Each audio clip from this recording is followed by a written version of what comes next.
Hello बच्चों, स्वागत है आप सभी का हमारे यूट्यूब चैनल GDBSC पर। हम लोग अपने पिछले लेक्चर में देख चुके थे plasma membrane, BSc first semester के प्लाज्मा मेम्ब्रेन को देख चुके थे। आज हमारा नया टॉपिक है जिसका नाम है न्यूक्लियस, केंद्रक। न्यूक्लियस क्या होता है? आज हम लोग न्यूक्लियस देखेंगे यूकैरियोटिक सेल के अंदर। यूकैरियोटिक सेल के अंदर ही वेल डेवलप्ड न्यूक्लियस पाया जाता है, उसको आज हम लोग देखेंगे। प्रोकैरियोट में भी न्यूक्लियस होता है बट उसके अंदर प्लाज्मा न्यूक्लियर मेम्ब्रेन नहीं होती है। न्यूक्लियर मेम्ब्रेन नहीं होती है, उसका जो भी मटेरियल है वो बाहर आ जाता है सेल के साइटोप्लाज्म में। ये हम लोगों ने स्ट्रक्चर देखा था सेल का। सेल के अंदर, ये सेल के बाहर की तरफ आउटर कवरिंग होती है जिसको सेल मेम्ब्रेन या प्लाज्मा मेम्ब्रेन बोलते हैं। इसको हम लोग अपने पिछले लेक्चर में कवर कर चुके हैं। आज हम लोग पढ़ने जा रहे हैं न्यूक्लियस। सेल के अंदर, सेल के सेंटर में एक ये राउंडेड स्ट्रक्चर पाया जाता है जिसको न्यूक्लियस बोलते हैं। जिसको क्या बोलते हैं? न्यूक्लियस, केंद्रक। आज हम लोग इसी की बात कर रहे हैं। तो आप लोगों ने देख लिया सेल के अंदर कहाँ पाया जाता है ये न्यूक्लियस क्या होता है। Nucleus as a cell organelle was first discovered by Robert Brown as early as 1831। Nucleus as a cell organelle सबसे पहले 1831 में रॉबर्ट ब्राउन के द्वारा खोजा गया था। प्रत्येक सेल के सेंटर में एक स्फेरिकल या राउंडेड स्ट्रक्चर होता है जिसको न्यूक्लियस या कैरियन बोलते हैं। सेल के सेंटर में अभी हमने दिखाया एक स्फेरिकल या राउंडेड स्ट्रक्चर होता है जिसको क्या बोलेंगे? न्यूक्लियस, या इसको अदर नेम क्या है? Karyon. Study of nucleus is called karyology. Study of nucleus, nucleus के स्टडी को, अध्ययन को क्या बोलेंगे? कारियोलॉजी। कार्यो मतलब न्यूक्लियस। अधिकांश सेल में एक ही न्यूक्लियस होता है। मोस्टली जो सेल्स होती है उनमें सिर्फ एक ही न्यूक्लियस होता है, बट कभी कभी क्या होता है? मल्टी न्यूक्लियड स्ट्रक्चर भी होता है। एक सेल के न्यूक्लियस के अंदर बहुत सारे, एक सेल के अंदर काफी न्यूक्लियस होते हैं। एक से ज्यादा न्यूक्लियस होंगे तो मल्टी न्यूक्लियड, उसको क्या बोलेंगे? Multi nucleoid. और जब एक न्यूक्लियस होगा तो उसको यूनी न्यूक्लियड बोलेंगे। और जब एक से अधिक होंगे तो मल्टी न्यूक्लियड। यूनी न्यूक्लियड तो नॉर्मली होते ही हैं, लेकिन मल्टी न्यूक्लियड किस में होते हैं? तो एक ये सेल है जिसका नाम है ऑस्टियोक्लास्ट सेल। ऑस्टियोक्लास्ट सेल के अंदर मल्टी न्यूक्लियड होते हैं, बहुत सारे न्यूक्लियस पाए जाते हैं इसके अंदर। ये सेल क्या करती है? बोन को डैमेज करती है। ऑस्टियोक्लास्ट सेल के अंदर 4 to 5 न्यूक्लियस होते हैं, इसीलिए इसको मल्टी न्यूक्लियड सेल भी बोलते हैं। न्यूक्लियस को और किस किस नामों से जानते हैं? इसको और क्या क्या नाम है इसके? तो न्यूक्लियस को karyon, brain of cell, control centre या डायरेक्टर ऑफ सेल भी बोलेंगे। क्या क्या बोलेंगे? इसको ब्रेन ऑफ सेल भी बोलेंगे। ब्रेन ऑफ सेल क्यों बोलेंगे? ह्यूमन की बॉडी में, हम लोग की बॉडी में ब्रेन होता है जो हमारे बॉडी में होने वाली सभी एक्टिविटी को कंट्रोल करता है। अपनी बॉडी में जो भी क्रियाएं होंगी उसको कंट्रोल करेगा। क्या क्या होगा उसको कंट्रोल करेगा। इसी तरह सेल में भी न्यूक्लियस होता है जो क्या काम करता है? सेल के अंदर होने वाली सभी एक्टिविटी को कंट्रोल करता है। इसके अंदर क्या क्या क्रियाएं होंगी, क्या क्या एक्टिविटी होंगी, उसको कंट्रोल करेगा। इसीलिए इसको ब्रेन ऑफ द सेल या डायरेक्टर ऑफ द सेल भी बोलेंगे। सेल में पाया जाने वाला ये क्या होता है? न्यूक्लियस सेल के अंदर पाया जाने वाला डबल मेम्ब्रेन सेल ऑर्गेनल होता है। ये डबल मेम्ब्रेन होता है, इसमें दो मेम्ब्रेन होती है, एक आउटर एक इनर। दो मेम्ब्रेन होंगी, एक आउटर और एक इनर। आउटर मेम्ब्रेन क्या करेगी? आउटर मेम्ब्रेन एंडोप्लाज्मिक रेटिकुलम का फॉर्मेशन कराएगी। ये न्यूक्लियस का स्ट्रक्चर है और न्यूक्लियस के अंदर ये आउटर मेम्ब्रेन और ये इनर मेम्ब्रेन, आउटर और इनर। आउटर मेम्ब्रेन क्या कर रही है? ये कुछ स्ट्रक्चर लाइक बना रही है। स्ट्रक्चर, ये स्ट्रक्चर क्या है? ये है एंडोप्लाज्मिक रेटिकुलम, अंतःद्रव्यी जालिका, इसको हिंदी में बोलते हैं एंडोप्लाज्मिक रेटिकुलम। ये न्यूक्लियस के आउटर मेम्ब्रेन से बनती है और इनर मेम्ब्रेन स्मूथ होती है, उससे नहीं होती। आउटर मेम्ब्रेन से एंडोप्लाज्मिक रेटिकुलम का फॉर्मेशन होता है। एंडोप्लाज्मिक रेटिकुलम के ऊपर कुछ मोतीनुमा इस टाइप से स्ट्रक्चर पाए जा रहे हैं जिनको क्या बोलेंगे? राइबोसोम, जिसको बोलेंगे राइबोसोम। अब एंडोप्लाज्मिक रेटिकुलम के ऊपर राइबोसोम प्रेजेंट भी होते हैं और नहीं भी होते हैं। तो जिन एंडोप्लाज्मिक रेटिकुलम के ऊपर राइबोसोम प्रेजेंट होते हैं उनको रफ एंडोप्लाज्मिक रेटिकुलम बोलते हैं, और जिसके ऊपर राइबोसोम नहीं होते उसको स्मूथ एंडोप्लाज्मिक रेटिकुलम बोलेंगे। अब राइबोसोम पाए जा रहे हैं तो खुरदरी हो गई सरफेस, इसलिए इसको रफ बोल दिए। और स्मूथ है, उसमें तो राइबोसोम नहीं है तो उसको स्मूथ एंडोप्लाज्मिक रेटिकुलम बोल दिए। ये largest component of the cell होता है, सेल के अंदर पाया जाने वाला सबसे बड़ा कंपोनेंट होता है न्यूक्लियस। ये मैमल्स की आरबीसी में एब्सेंट होता है। मैमल्स की आरबीसीज होती हैं रेड ब्लड सेल्स या रेड ब्लड कार्पसेल्स, उसके अंदर ये एब्सेंट होता है, न्यूक्लियस नहीं होता है उसके अंदर। बट एक एक्सेप्शन है, वो क्या है? कैमल और लेमा की आरबीसी में ये पाया जाता है।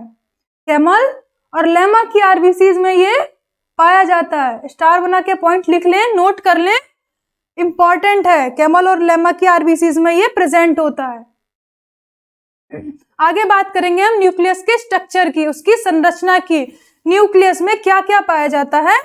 तो न्यूक्लियस के अंदर 4 स्ट्रक्चर्स होते हैं। न्यूक्लियस के अंदर 4 स्ट्रक्चर होंगे। पहला तो होगा न्यूक्लियर मेम्ब्रेन, बाहर की तरफ होगी न्यूक्लियर मेम्ब्रेन, अंदर होगा न्यूक्लियोप्लाज्म, न्यूक्लियोलस और क्रोमेटिन फाइबर। ये 4 स्ट्रक्चर होंगे एक न्यूक्लियस के अंदर। ये न्यूक्लियस का डायग्राम है। ये है न्यूक्लियर मेम्ब्रेन, या इसको बोलेंगे न्यूक्लियर इन्वेलप, क्योंकि बाहर से कवर्ड किए हुए हैं इसलिए इसको न्यूक्लियर इन्वेलप बोलेंगे या न्यूक्लियर मेम्ब्रेन। इसके अंदर फ्लूइड लाइक स्ट्रक्चर बना हुआ है जिसको बोलेंगे न्यूक्लियोप्लाज्म, और इसके अंदर एक राउंडेड स्ट्रक्चर है जिसको बोलेंगे न्यूक्लियोलस। और क्या है इसमें? क्रोमेटिन फाइबर, ये नेट लाइक स्ट्रक्चर, कुछ धागेनुमा संरचनाएं हैं जिसको बोलेंगे क्रोमेटिन, इसको बोलेंगे क्रोमेटिन फाइबर, क्रोमेटिन धागे। जैसे सेल हम लोगों ने पढ़ी थी, सेल में सेल मेम्ब्रेन होती है, सेल के अंदर साइटोप्लाज्म होता है, ऐसे न्यूक्लियस होता है। न्यूक्लियस के अंदर, न्यूक्लियस को चारों तरफ से न्यूक्लियर मेम्ब्रेन कवर करके रखती है, और उसके अंदर होगा न्यूक्लियोप्लाज्म। तो हम लोग एक एक कंपोनेंट को पढ़ लेते हैं। सबसे पहला है न्यूक्लियर मेम्ब्रेन। सबसे पहला है न्यूक्लियर मेम्ब्रेन, केंद्रक झिल्ली। केंद्रक झिल्ली को कैरियोथिका भी बोलते हैं। क्यों बोलते हैं? कैरियो मतलब न्यूक्लियस और थिका मतलब मेम्ब्रेन, तो इसका एक अदर नाम भी है जिसका नाम है क्या? कैरियोथिका। न्यूक्लियर मेम्ब्रेन क्या है? न्यूक्लियर मेम्ब्रेन न्यूक्लियस के चारों तरफ पाई जाने वाली डबल मेम्ब्रेन स्ट्रक्चर है। डबल मेम्ब्रेन अभी दिखाई, आउटर और इनर। आउटर क्या करेगी? एंडोप्लाज्मिक रेटिकुलम का फॉर्मेशन करेगी, और इनर स्मूथ होगी। इन दोनों मेम्ब्रेन के बीच में एक स्पेस होता है जिसको, इस स्पेस को बोलेंगे पेरीन्यूक्लियर स्पेस। दोनों न्यूक्लियर मेम्ब्रेन के बीच पेरीन्यूक्लियर स्पेस होता है। ये आउटर मेम्ब्रेन और ये इनर मेम्ब्रेन, दोनों के बीच में ये कुछ स्पेस है, बीच में स्पेस है, खाली जगह है, जिसको बोलेंगे पेरीन्यूक्लियर स्पेस, इसको बोलेंगे पेरीन्यूक्लियर स्पेस। कितना स्पेस होगा? कितना स्पेस होगा ये? तो ये होता है 10 to 50 नैनोमीटर। इनके बीच में एक स्पेस होता है जो कि 10 to 50 नैनोमीटर का होता है, और इसमें न्यूक्लियर पोर होते हैं। मेम्ब्रेन में न्यूक्लियर पोर होते हैं। ये आउटर मेम्ब्रेन, ये इनर मेम्ब्रेन, और बीच बीच में ये कुछ गैप है जिसमें पोर्स हैं। जिन पोर को क्या बोलेंगे? Nuclear pore. अब पोर है तो उनका कोई फंक्शन होगा, इसीलिए तो पोर है। कुछ आएगा जाएगा आसपास, क्या जाएगा आएगा? न्यूक्लियर के अंदर बना क्या? प्रोटीन बना, mRNA, तो वो जाएगा न्यूक्लियस के अंदर से सेल में, सेल के साइटोप्लाज्म में। mRNA गया बाहर, उसने क्या किया? बाहर प्रोटीन सिंथेसिस, उससे मिली एनर्जी और सेल वर्क कर रही है, इसीलिए वो पोर होते हैं। आउटर मेम्ब्रेन एंडोप्लाज्मिक रेटिकुलम बनाती है, राइबोसोम प्रेजेंट होते हैं जिसको रफ एंडोप्लाज्मिक रेटिकुलम बोलते हैं, और इनर मेम्ब्रेन स्मूथ होती है। अब इसके नेक्स्ट पार्ट की बात करेंगे जिसका नाम है न्यूक्लियोप्लाज्म। जिसका क्या नाम है? न्यूक्लियोप्लाज्म। अब सेल के अंदर सेल साइटोप्लाज्म, न्यूक्लियस के अंदर nucleoplasm. Liquid fluid like structure होता है जो ट्रांसपेरेंट फ्लूइड होता है, ट्रांसपेरेंट फ्लूइड होता है न्यूक्लियोप्लाज्म। अब न्यूक्लियस के अंदर और क्या क्या होगा? न्यूक्लियोप्लाज्म के अंदर क्रोमेटिन फाइबर होगा और न्यूक्लियोलस होगा। क्रोमेटिन फाइबर और न्यूक्लियोलस। न्यूक्लियोप्लाज्म के अंदर 2 स्ट्रक्चर होते हैं जिनको क्या बोलेंगे? क्रोमेटिन फाइबर और न्यूक्लियोलस।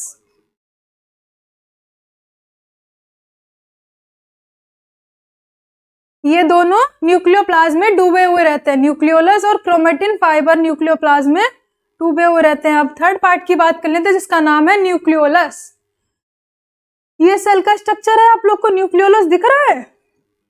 ये पूरा गोल गोल सा स्ट्रक्चर न्यूक्लियोलस, इसकी बात कर रहे हैं हम, न्यूक्लियोलस की। प्रत्येक यूकैरियोटिक सेल में न्यूक्लियस के अंदर एक राउंडेड शेप स्ट्रक्चर होता है, जो भी आपको दिखाया हमने, जिसे न्यूक्लियोलस बोलते हैं। अब सेल के अंदर एक न्यूक्लियोलस होगा, एक है तो उसको न्यूक्लियोलस बोले, अगर एक से ज्यादा है तो उसको न्यूक्लियोलाई बोले। प्लूरल फॉर्म क्या होगी? न्यूक्लियोलाई। न्यूक्लियोलस की खोज फेंटाना साइंटिस्ट ने की थी 1781 में। न्यूक्लियस की खोज किसने की थी? फेंटाना साइंटिस्ट ने 1781 में। और न्यूक्लियोलस वर्ड किसने दिया था? बोमेन ने। बोमेन साइंटिस्ट ने न्यूक्लियोलस वर्ड दिया था। इसका मेन फंक्शन क्या है? न्यूक्लियोलस का मेन फंक्शन क्या है? क्यों होता है सेल के अंदर? इसका मेन फंक्शन है राइबोसोम का फॉर्मेशन कराना। न्यूक्लियोलस का मेन फंक्शन राइबोसोम का फॉर्मेशन कराना होता है, इसीलिए इसको राइबोसोमल फैक्ट्री भी बोलते हैं। Ribosomal factory of the cell क्या है? न्यूक्लियोलस। और protein factory of the cell ribosome. Confusion नहीं, याद रखना इसको, इंपॉर्टेंट पॉइंट है। Ribosomal factory of the cell nucleolus, protein factory of the cell ribosome. अभी हम लोग आगे राइबोसोम पढ़ेंगे, जब सेल ऑर्गेनेल्स पढ़ेंगे तब पढ़ेंगे राइबोसोम क्या होते हैं, उनका क्या क्या फंक्शन होता है। फोर्थ पार्ट है क्रोमेटिन फाइबर। क्रोमेटिन धागे वो क्या होते हैं? प्रत्येक सेल के न्यूक्लियस के अंदर नेट लाइक स्ट्रक्चर होता है। नेट लाइक स्ट्रक्चर होता है जिसको क्रोमेटिन फाइबर बोलेंगे। प्रत्येक सेल के न्यूक्लियस के अंदर क्रोमेटिन फाइबर होते हैं, नेट लाइक स्ट्रक्चर। ये अभी दिखाया ना आपको, ये सेल है, सेल के अंदर ये उलझा हुआ सा नेट लाइक स्ट्रक्चर है, बहुत कॉम्प्लिकेटेड। क्या है ये? क्रोमेटिन फाइबर, क्रोमेटिन धागे।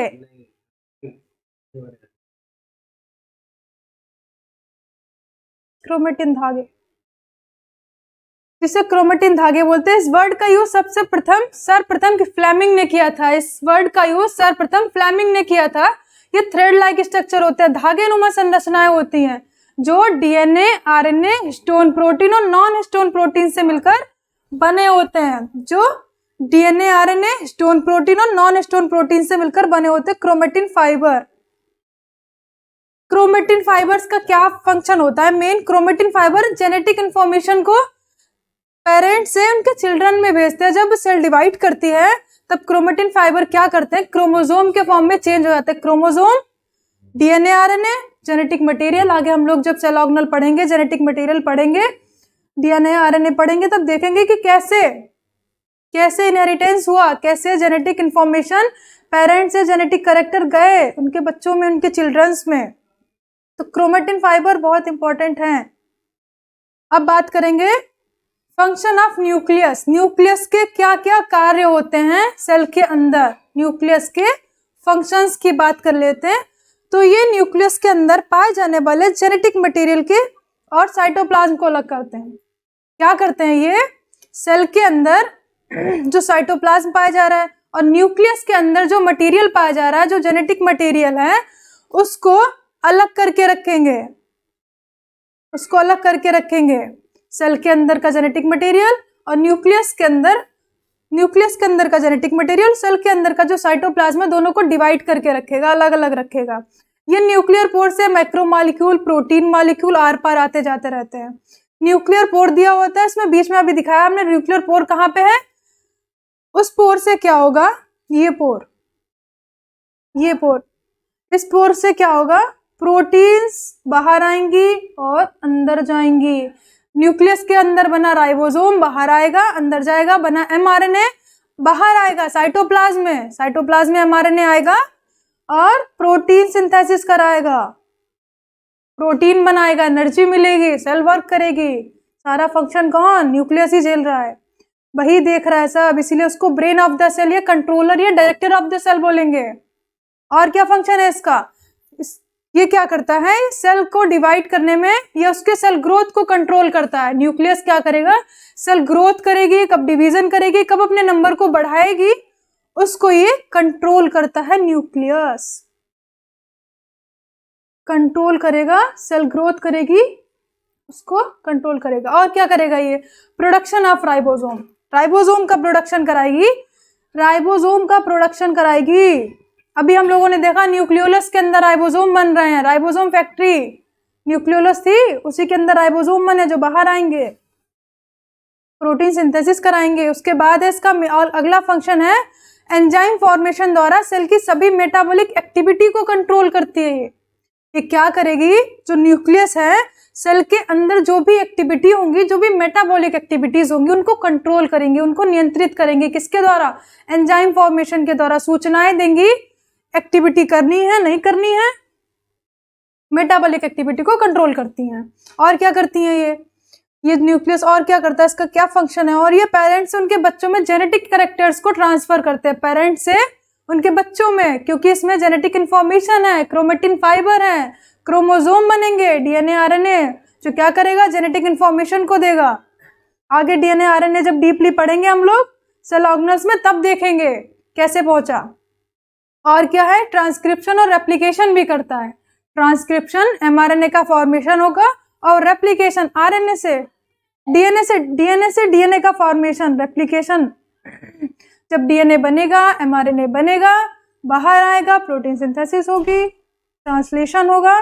तो ये सारे फंक्शन कौन कराता है, न्यूक्लियस कराता है। क्लियर हुआ ना बच्चों, न्यूक्लियस कराता है। ये न्यूक्लियस का डायग्राम अच्छे से देख लियो। इसमें क्या है, outer membrane, inner membrane, outer inner membrane, chromatin fibre, nucleolus, nuclear pore, ये सारे न्यूक्लियस के अंदर वेल डेवलप्ड न्यूक्लियस है ये यूकैरियोटिक का। अब जो न्यूक्लियस का जो केमिकल कंपोजिशन है वो बना किससे है, न्यूक्लियस किस किस से मिलकर बना है, उसका जो केमिकली फॉर्म है वो क्या है। केमिकल फॉर्म से न्यूक्लियस डीएनए से मिलकर बना है, आरएनए से मिलकर बना है, बेसिक प्रोटीन्स हैं, लिपिड हैं, मिनरल्स हैं, सारी चीजें से मिलकर केमिकली केंद्रक का फॉर्मेशन हुआ है, केंद्रक बना है। तो आज का हमारा ये न्यूक्लियस का चैप्टर, न्यूक्लियस का टॉपिक यही फिनिश होता है। आज के लिए बच्चों इतना ही। हमारे चैनल को, आज का लेक्चर अगर आपको पसंद आया हो तो हमारे चैनल को लाइक शेयर सब्सक्राइब जरूर कर लें। थैंक यू बच्चों।